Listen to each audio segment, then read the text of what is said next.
ಅಮ್ಮ ಆ. ಹಾ. ಏನೇ ಹುಡುಗಿ ಇದೆಲ್ಲ, ಆ ವಿಜಯಾಂಬಿಕೆನ ಇಷ್ಟೆಲ್ಲ ಮುಂದುವರಿಯಕ್ಕೆ ಬಿಡಬಾರ್ದಿತ್ತು. ಅಯ್ಯೋ ಇಲ್ಲ ಅಜ್ಜಿ, ನೀನು ಬರೋದು ಒಂಚೂರು ತಡ ಆಗಿದ್ದಿದ್ರು ನಾನೇ ಅವಳಿಗೆ ಸರಿಯಾಗಿ ಪಾಠ ಕಲಿಸ್ತಾ ಇದ್ದೆ. ಏನೊಂದು ಸಣ್ಣ ಪುಟ್ಟ ಮಾತುಗಳಷ್ಟೇ, ಅದಕ್ಕೆ ಅಷ್ಟೊಂದು ಹಾರಾಡ್ತಾ ಇದ್ಲು. ಹೋಗ್ಲಿ ಬಿಡು, ನೀನು ಇದಕ್ಕೆಲ್ಲ ತಲೆ ಕೆಡಿಸ್ಕೋಬೇಡ. ನಿನ್ನ ಮೊಮ್ಮಗಳಿಗೆ ಇದನ್ನೆಲ್ಲ ಹೇಗೆ ಎದುರಿಸೋದಂತ ಚೆನ್ನಾಗಿ ಗೊತ್ತಿದೆ. ಶಾಬಾಷ್ ಮೊಮ್ಮಗಳೇ, ಎಷ್ಟಾದರೂ ನೀನು ನಂದಿನಿ ಮಗಳು. ಎದುರು ನಿಂತವ್ರನ್ನ ಹೆಡೆಮುರಿ ಕಟ್ಟಕ್ಕೆ ನಿಂಗೆ ಚೆನ್ನಾಗಿ ಗೊತ್ತು. ಅಮ್ಮನ ಹಾಗೆ ಮಗಳು. ಆ ವಿಜಯಾಂಬಿಕಾಯಿಂದ ಏನಾದರೂ ತೊಂದರೆ ಇದ್ದರೆ ಹೇಳು, ಗನ್ ತಗೊಂಡು ಬಂದು ಸುಟ್ಟಾಕ್ಬಿಡ್ತೀನಿ. ಅಯ್ಯೋ ಅದೆಲ್ಲ ಮಾಡಬೇಡ ಅಜ್ಜಿ. ಒಂದು ಮನೆ ಒಂದು ಸಂಸಾರ ಅಂದಮೇಲೆ ಇದೆಲ್ಲ ಇದ್ದಿದ್ದೆ ಅಲ್ವಾ. ನೀನು ಇದನ್ನೆಲ್ಲ ಸೀರಿಯಸ್ ಆಗಿ ತಗೋಬೇಡ. ಅಪ್ಪಪ್ಪಪ್ಪಪ್ಪ, ಏನೇ ಇದು ನೀನು ಇಷ್ಟು ಪುಟ್ಟ ಹುಡುಗಿ ಸಂಸಾರದ ಬಗ್ಗೆ ಮಾತಾಡೋ ಅಷ್ಟು ದೊಡ್ಡವಳಾಗ್ಬಿಟ್ಟಿದೀಯಾ? ಹೇಗೆ ನಡೀತಿದೆ ನಿನ್ನ ಸಂಸಾರ? ಮನೆಯವರೆಲ್ಲ ಹೇಗಿದ್ದಾರೆ? ಮನೆಯವರೆಲ್ಲ ಚೆನ್ನಾಗಿದ್ದಾರೆ, ಸಂಸಾರ ಸೂಪರ್ ಆಗಿ ನಡೀತಾ ಇದೆ. ಇಂಥ ಮಾತುಗಳು ಕೇಳಕ್ಕೆ ಎಷ್ಟು ಚೆನ್ನಾಗಿರುತ್ತೆ ಗೊತ್ತಾ? ಅಮ್ಮ ನಮಸ್ತೆ. ಓಹ್ ಚೆನ್ನಾಗಿರಪ್ಪ, ಕೂತ್ಕೋಬಾ. ಇರ್ಲೇಮ್ಮ, ಪರವಾಗಿಲ್ಲ. ಸುಬ್ಬು, ಅಜ್ಜಿ ಸಂಸಾರ ಹೇಗ್ ನಡೀತಿದೆ ಅಂತ ಕೇಳಿದ್ರು, ಅದಕ್ಕೆ ನಾನು ಸೂಪರ್ ಆಗಿ ನಡೀತಿದೆ ಅಂತ ಹೇಳ್ದೆ. ನಿನಗೇನಾದ್ರೂ ಹೇಳದಿದ್ರೆ ಹೇಳು. ಓ, ಸೂಪರ್ ಆಗಿದೆ ಅಂದ್ರೆ ಅಮ್ಮ? ಹೆಂಡತಿ ಸೂಪರ್ ಆಗಿದೆ ಅಂತ ಹೇಳಿದ್ರೆ ಗಂಡ ಎಷ್ಟು ಸೋತ್ ಹೋಗಿದ್ದಾನೆ ಅಂತ ಅಲ್ವಾ ಅಮ್ಮ? ಓಹೋ, ಹಾಗಾದ್ರೆ ನಿನ್ನನ್ನ ಸೋಲ್ಸಿ ನಾನ್ ಸೂಪರ್ ಆಗಿದ್ದೀನಾ?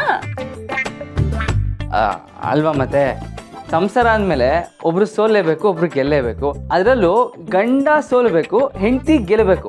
ಆಗ್ಲೇ ಸಂಸಾರ ಚೆನ್ನಾಗಿರಕ್ ಸಾಧ್ಯ ಅಲ್ವಾ ಅಮ್ಮ? ಓಹೋ, ಪರವಾಗಿಲ್ಲಪ್ಪ, ನೀನು ತುಂಬಾ ಬೇಗ ನೀನ್ ಸಂಸಾರದ ಗುಟ್ಟನ್ನ ತಿಳ್ಕೊಂಬಿಟ್ಟಿದೀಯ. ಒಟ್ಟಲ್ಲಿ ನಿಮ್ಗಳ ಹುಡುಗಾಟಕ್ಕೆ ಹೀಗೆ ಇರಲಿ. ಈ ಸಂತೋಷ, ನಗು ಎಲ್ಲ ಹೆಚ್ಚಾಗ್ಲಿ. ಹಾ, ಆದ್ರೆ ನೀವು ನನಗೆ ವಿಶೇಷವಾದ ಸುದ್ದಿ ಕೊಡ್ಲೇ ಇಲ್ವಲ್ಲ? ನಾನು ಅದಕ್ಕೆ ಕಾಯ್ತಾ ಇದ್ದೀನಿ.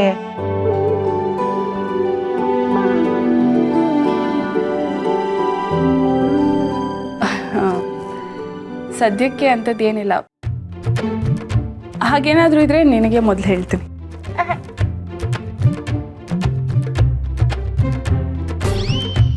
ಏ,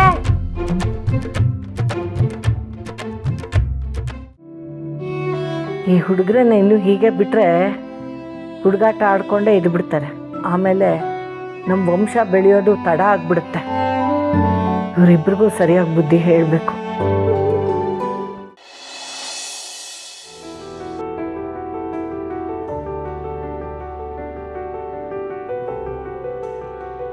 ಯಾಕೆ ನಿಂತಿದ್ಯಾ ಸಾವಿತ್ರಿ? ಕೂತ್ಕೋಬಾ. ಅಯ್ಯೋ ಪರವಾಗಿಲ್ಲ ಅಮ್ಮವ್ರೆ. ಕೂತ್ಕೋಬಾ. ಸಾವಿತ್ರಿ, ಕೂತ್ಕೊಮ್ಮ.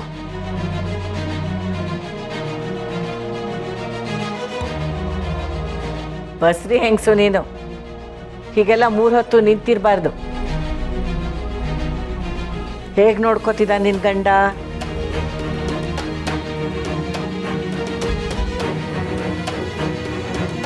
ಸಂದಾಗೆ ನೋಡ್ಕೊತವ್ರೆ ಅಮ್ಮವ್ರೆ. ಎಲ್ಲ ನಿಮ್ಮ ಆಶೀರ್ವಾದ. ಹಂಗೆ ಈ ಮನೆಯವರೆಲ್ಲ ನನ್ನ ತುಂಬ ಸಂದಾಗಿ ನೋಡ್ಕೊತವ್ರೆ. ನನ್ನ ಮಗಳ ಥರನೇ ನೋಡ್ತಾರೆ. ನೋಡ್ಕೊತಾರೆ ಚಂದಾಗ ಅವ್ರೆ ಅವರು. ಅವಳು ಕೂಡ ಸಾಲಿಗ್ರಾಮದ ಕುಡಿನೆ.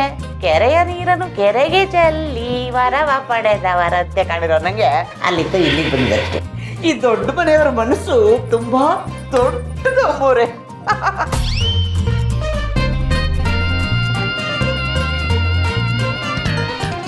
ಅಮ್ಮೋರೆ, ಹೇಗಿದ್ದೀರಾ?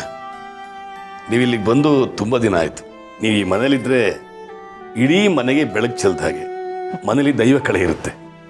ಹೇಗೂ ಅಣ್ಣನ ಬರ್ತಡೆಗೆ ಅಂತ ಬಂದಿದ್ದೀರಾ. ನೀವು ಇಲ್ಲೇ ಇದ್ಬಿಟ್ರೆ ನಮ್ಮೆಲ್ಲರಿಗೂ ಖುಷಿ ಆಗುತ್ತೆ. ಆಯ್ತಾಯ್ತು, 4 ದಿನ ಇದ್ದು ಹೋಗೋಣ ಅಂತ ಬಂದಿದ್ದೀನಿ. ಆದರೆ ಏನು ಮಾಡೋದು, ಬರ್ತಿದ್ದ ಹಾಗೆ ಸಿಡ್ಕಾಡ್ಕೊಂಡೇ ಬರಬೇಕಾಯ್ತು.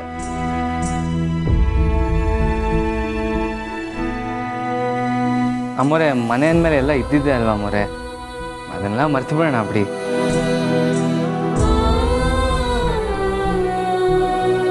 ಆಯ್ತು ಮೊಮ್ಮಗನೆ, ಪುಟ್ಟ ಮಕ್ಕಳಾದರೂ ನಿಮ್ಗೆ ಎಷ್ಟೊಂದು ತಿಳುವಳಿಕೆ ಇದೆ. ಸರಿ ಸರಿ, ನಾನು ಅಳಿಮೈನ ಹುಟ್ಟಿದಬ್ಬಕ್ಕೆ ಅಂತ ಬಂದಿದ್ದೀನಿ. ಅವನ ಜೊತೆ ಒಂದು ಸ್ವಲ್ಪ ಮಾತಾಡಬೇಕಿತ್ತು.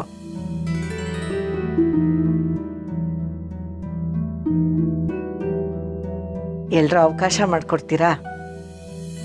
ಅದಕ್ಕೇನಂತ ಅಜ್ಜಿ, ನಾವೆಲ್ಲರೂ ಕೆಳಗಿರ್ತೀವಿ, ನೀವು ಮಾತಾಡಿ. ಸಾವಿತ್ರಿನ ಕರ್ಕೊಂಡು ಹೋಗಿ. ನಾನು ಕರ್ಕೊಂಡು ಹೋಗ್ತೀನಿ. ಬನ್ನಿ ಬನ್ನಿ.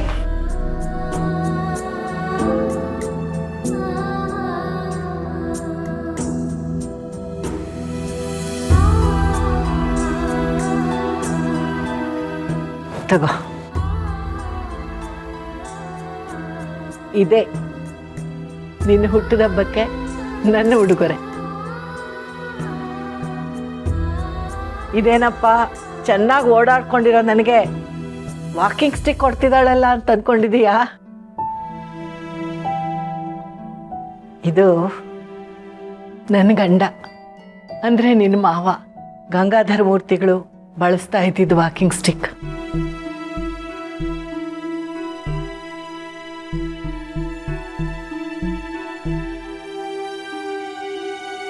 ಇದರ ಉಪಯೋಗ ನಿನಗೆ ಬರ್ದೇ ಇಲ್ಲಿ, ಆದರೆ ಅವ್ರ ನೆನಪಾಗಿ ಇದು ನಿನ್ನ ಹತ್ರನೇ ಇರಲಿ. ಅವ್ರು ಹಾಕಿದ ಹೆಜ್ಜೆಗಳನ್ನ ನಾನು ಹಿಂಬಾಲಿಸ್ತಿದ್ದೀನಿ. ನೀವು ಇದನ್ನ ಕೊಟ್ಟಿದ್ದು ಇನ್ನೂ ನನಗೆ ಶಕ್ತಿ ಬಂದಂಗಾಯ್ತು. ನೋಡ್ವೀರು, ನನ್ನ ಮೊಮ್ಮಗಳು ಗಂಡನ ಮನೆಗೆ ಸೇರಿದ್ದಾಳೆ. ಅವಳು ಅಲ್ಲಿ ಹೇಗಿರ್ತಾಳೆ ಅನ್ನೋದು ಅವಳ ಹಣೆ ಬರಹ. ಅವಳು ಚೆನ್ನಾಗಿರ್ತಾಳೋ, ಸುಖವಾಗಿರ್ತಾಳೋ, ದುಃಖವಾಗಿರ್ತಾಳೋ, ಎಲ್ಲರ ಜೊತೆ ಹೊಂದ್ಕೊಂಡು ಹೋಗ್ತಾಳೋ ಇಲ್ವೋ, ಎಲ್ಲ ಅವಳ ಕರ್ತವ್ಯ. ಆದರೆ ಅವಳು ಈ ಮನೆಗೆ ಬಂದಾಗ ಅವಳನ್ನು ಚೆನ್ನಾಗಿ ನೋಡ್ಕೊಳ್ಳೋದು ನಿನ್ನ ಜವಾಬ್ದಾರಿ. ಅವಳಿಗೆ ಯಾವತ್ತೂ ಇದು ತಾಯಿ ಇಲ್ಲದ ತವರು ಅಂತ ಅನ್ನಿಸ್ಬಾರ್ದು. ನಮ್ಗೆ ಅರ್ಥ ಆಗುತ್ತೆ ಅತ್ತೆಯವ್ರೆ. ಮನೇಲಿ ಇವತ್ತು ನಡೀತಲ್ಲ, ಅದಕ್ಕೆ ಇವತ್ತು ನಡೆದಿದ್ರ ಬಗ್ಗೆ ನಾನು ಹೆಚ್ಚಾಗಿ ಮಾತಾಡಲ್ಲ ವೀರು, ಇದನ್ನೆಲ್ಲ ನಾನು ಕ್ಷಮಿಸ್ಬಿಡ್ತೀನಿ. ಆದರೆ ಇನ್ನು ಮುಂದೆ ಹೀಗೆ ಮತ್ತೆ ನಡೆದ್ರೆ ಛೆ ಇನ್ನು ಮುಂದೆ ಹೀಗೆ ನಡೆಯೋದಿಲ್ಲ ಅತ್ತೆಯವ್ರೆ. ಇದೆಲ್ಲ ಆಗದ ಹಾಗೆ ನಾನು ನೋಡ್ಕೋತೀನಿ.